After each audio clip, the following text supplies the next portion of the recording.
Je m'appelle Robin Dehouter, je suis le directeur général de la FEDMA, la Fédération européenne du data et marketing. On est une association de plaidoyer basée à Bruxelles. On travaille surtout auprès des institutions européennes et on suit toutes les thématiques qui ont trait à la protection des données dans le marketing. Pensez RGPD, DSA, Digital Services Act, DMA, Digital Markets Act, le AI Act évidemment qui est le dernier venu l'année passée. On se penche aussi sur les autres thématiques de l'utilisation éthique des data, des données dans le marketing. Et alors on traite vraiment d'un caractère généralisé du marketing, donc pas seulement ce qui est digital, mais aussi ce qui est postal, télémarketing, email marketing, donc tous les canaux marketing d'une organisation, soit en B2B, soit en B2C.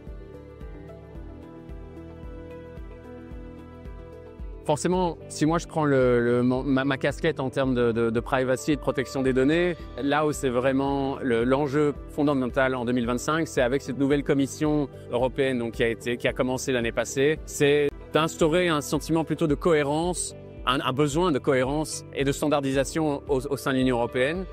Malgré que le RGPD, par exemple, donc à 7 ans, est une loi européenne qui donc devrait avoir et qui devrait traiter chaque Européen, chaque compagnie de manière égale, eh bien on voit en réalité un panorama différent d'enforcement, de mise en pratique, de régulation sur le terrain. Quand on voit par exemple comment les autorités pour la protection des données, comme la CNIL en France ou l'APD en Belgique ou d'autres pays, ont des vues différentes sur le contenu, on voit ce problème de manque de cohérence au sein de l'Union européenne. C'est quelque chose qui a un coût de conformité énorme pour les PME, les petites et moyennes entreprises. Donc moi, je dirais l'objectif vraiment en termes de privacy pour 2025, c'est ce besoin de cohérence, ce besoin d'avoir une simplification de la législation européenne sur la protection des données.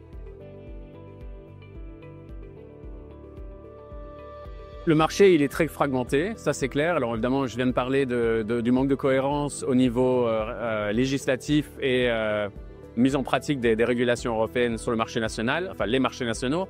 Mais au-delà de ça, il y a aussi un morcellement régional, donc continental. Quand on voit par exemple l'Union européenne qui vraiment se place en avant comme le marché régulé pour le bien-être des consommateurs, etc. par rapport aux États-Unis où il y a vraiment un sentiment ou une tentative de dérégulation et il n'y a déjà pas grand-chose qui est régulé à la base sur tout ce qui est protection des données aux États-Unis. Quand on voit d'autres marchés dans le monde, on voit vraiment ce morcellement mondial du marché et ce qui évidemment complique davantage la tâche des organisations qui veulent s'étendre sur différents continents, sur différents marchés. Mais là où il y a vraiment une problématique, c'est l'utilisation de la data. C'est-à-dire une organisation qui est sur différents marchés va devoir être en conformité avec non seulement différentes législations, mais aussi différentes idéologies sur ce qu'on peut faire ou ne pas faire avec la data. Et c'est ça vraiment l'enjeu en termes d'éthique de la data pour le 2025 et pour les années à venir. Clairement, on a vu l'essor fulgurant de l'intelligence artificielle, en particulier l'IA générative. Alors, pour mettre un peu en contexte, l'IA, elle est là depuis des années. C'est pas quelque chose qui est récent en termes d'innovation. Là où, par contre, il y a vraiment un bond énorme, c'est tout ce qui est génératif. Et donc, le prompting, je ne sais pas s'il y a une terminologie en français, mais c'est donc le fait de poser une question sur une plateforme d'IA générative.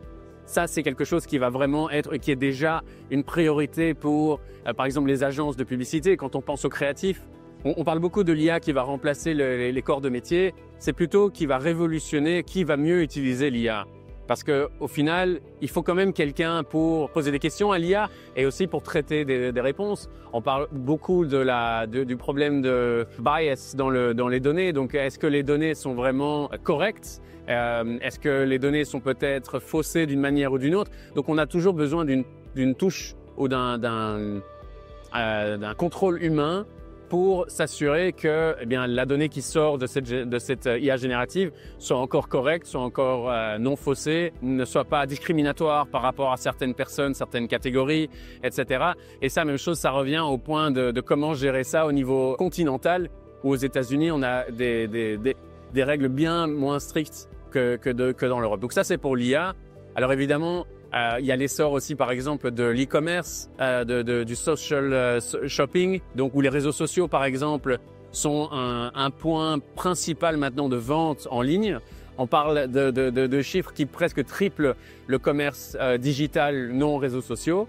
Donc ça, c'est évidemment quelque chose qui va être aussi une priorité en termes de diversification marketing. Quand on prend une approche omnicanal, c'est vraiment important d'avoir toutes les options en vue pour toucher le plus grand nombre de gens, surtout en termes de génération. Donc quand on voit par exemple la différence entre les millennials, donc 81 à 96 et la Gen Z, donc 97 à 2012, on voit comment leurs attitudes par rapport aux achats en ligne on change d'une génération à l'autre.